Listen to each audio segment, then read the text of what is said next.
एक आदमी जो हाई स्कूल की शिक्षा भी पूरी नहीं कर पाया। वह इतने गरीब परिवार से था कि खर्चा चलाने के लिए उसे अपनी किशोरावस्था से ही नाश्ते की रेवड़ी लगाने से लेकर पेट्रोल पंप पर तेल भरने तक का काम करना पड़ा। ऐसे लड़के ने जब एक वृद्ध के तौर पर दुनिया को अलविदा कहा तो उसकी संपत्ति का मूल्य 62,000 करोड़ रुपये से भी ज़्यादा था। अगर आप अब भी इस शख्स को नहीं पहचान पाए तो हम बात कर रहे हैं धीरूभाई अंबानी की। एक ऐसा सफल चेहरा जिसने हर एक गरीब को उम्मीद दी कि सफल होने के लिए पैसा नहीं, नियत चाहिए। सफलता उन्हीं को मिलती है जो उसके लिए जोखिम उठाते हैं। धीरूभाई ने बार बार साबित किया कि जोखिम लेना व्यवसाय का नहीं, आगे बढ़ने का मंत्र है। तो चलिए इस वीडियो में जानेंगे कि धीरूभाई की सफलता के राजों के बारे में, कि ये इतना सफल इंसान कैसे बने और सफल होने के लिए इन्होंने क्या क्या किया होगा।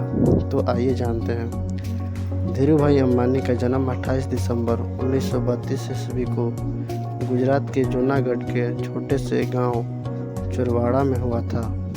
इनके पिता गोवर्धन अंबानी एक शिक्षक थे। माता का नाम जमुनाबेन जो एक सामान्य गृहिणी थी। धीरूभाई के 4 भाई बहन थे। इतने बड़े परिवार का लालन पालन करना अध्यापक गोवर्धन भाई के लिए सरल काम न था। एक समय ऐसा आया कि आर्थिक परेशानियों की वजह से धीरूभाई को पढ़ाई बीच में ही छोड़नी पड़ी और उनकी स्कूली शिक्षा भी अधूरी रह गई। पिता की मदद करने के लिए धीरूभाई ने छोटे छोटे काम करने शुरू कर दिए। जैसे पढ़ाई छोड़ने के बाद सबसे पहले धीरूभाई ने फल और नाश्ता बेचने का काम शुरू किया, लेकिन इसमें कुछ खास फायदा नहीं हुआ, जिसके कारण यह काम छोड़ना पड़ा। फिर इन्होंने गांव के नज़दीक स्थित धार्मिक पर्यटन स्थल गिरनार में पकौड़े बेचने का काम शुरू कर दिया। यह काम पूरी तरह आने वाले पर्यटकों पर निर्भर था, जो साल के कुछ समय तो अच्छा चलता था, बाकी समय इसमें कोई खास लाभ नहीं था। धीरूभाई ने इस काम को भी कुछ समय बाद बंद कर दिया। बिजनेस में मिली पहली 2 असफलताओं के बाद उनके पिता ने उन्हें नौकरी करने की सलाह दी। धीरूभाई के बड़े भाई रमणिक उन दिनों यमन में नौकरी किया करते थे। उनकी मदद से धीरूभाई को भी यमन जाने का मौका मिला। वहां उन्होंने सेल कंपनी के पेट्रोल पंप पर नौकरी की शुरुआत की। 2 साल में ही अपनी योग्यता की वजह से प्रबंधक के पद तक पहुंच गए। इस नौकरी के दौरान भी उनका मन इसमें कम और व्यवसाय करने में ज़्यादा मन लगता था।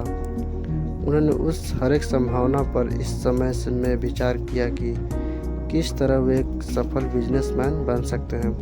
2 छोटी घटनाएं बिजनेस के प्रति उनके जुनून को खींचती हैं। यह दोनों घटनाएं उस समय की हैं जब वे सेल कंपनी में अपनी सेवाएं दे रहे थे। जहां वे काम करते थे वहां काम करने वाला कर्मियों को चाय 25 पैसे में मिलती थी, लेकिन धीरूभाई के पास ही एक बड़े होटल में चाय पीने जाते थे, जहां चाय के लिए 1 रुपया चुकाना पड़ता था। उनसे जब इसका कारण पूछा गया कि तुम 25 पैसे के चाय को 1 रुपया में क्यों पीते हो, तो उन्होंने बताया कि उस बड़े होटल में बड़े बड़े व्यापारी आते हैं और बिजनेस के बारे में बातें करते हैं। उन्हें ही सुनने जाता हूँ ताकि व्यापार की बारीकियों को मैं समझ सकूँ। धीरूभाई ने अपने ही तरीके से बिजनेस मैन की शिक्षा ली, जिन्होंने आगे चलकर वेटन और हार्वर्ड से पारंपरिक तरीके से डिग्री लेने वाले को नौकरी पर रखा।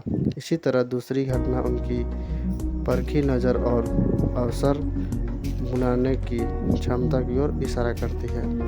वह यूँ कि उन दिनों में यमन में चांदी के सिक्कों का प्रचलन था।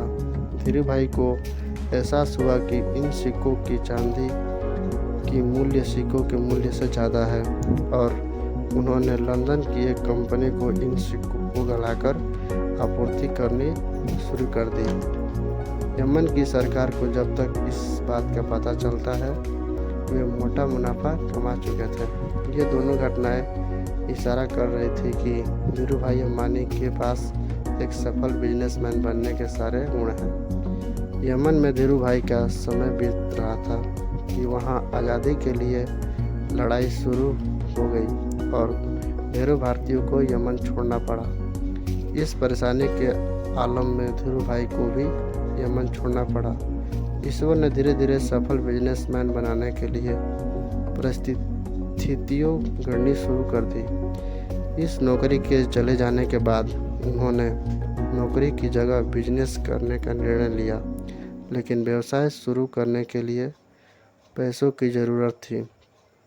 धीरू भाई के पास निवेश के लिए बड़ी रकम नहीं थी, इसीलिए उन्होंने अपने मामा के साथ मसालों और शक्कर के व्यापार की शुरुआत की। यहीं पर रिलायंस कमर्शियल कॉरपोरेशन की नींव पड़ी। इसके बाद रिलायंस ने सूत के कारोबार में प्रवेश किया।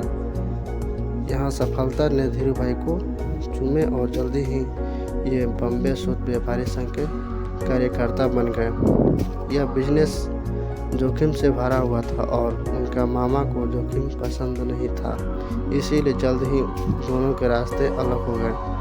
इससे रिलायंस पर कोई खास फर्क नहीं पड़ा और 1966 में रिलायंस टेक्सटाइल्स अस्तित्व में आया। इसी साल रिलायंस ने अहमदाबाद के नरोदा में टेक्सटाइल मिल की स्थापना की। इस तरह धीरू भाई अंबानी भारत का सक्सेसफुल बिजनेसमैन बन गए। आज की इस वीडियो में हमने जाना कि धीरू भाई अंबानी इतने अमीर कैसे बने। वीडियो देखने के लिए सभी को धन्यवाद।